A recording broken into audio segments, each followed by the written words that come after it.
How to share a post on Facebook Friends Diary from Facebook Lite. Hello everyone, it's me Smile and today I'm going to show you how you can do this. So to know how you can do it, watch this video till the very end.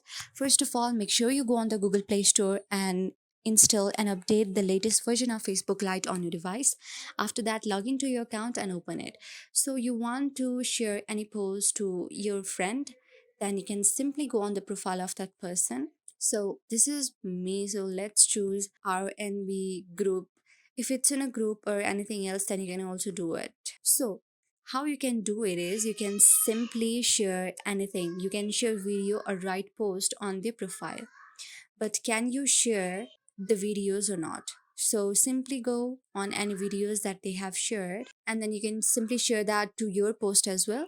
But if you want to share something on their diary, then what you can do is while you post something, go on your profile and then tap on tap on poster status and post a video or photo and then tag them. This way they can review and they can also allow you to post the same thing on their timeline as well.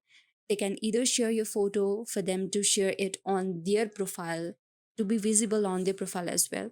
Hope this video helps you. If you like the video, then please do thumbs up, subscribe and comment on our video.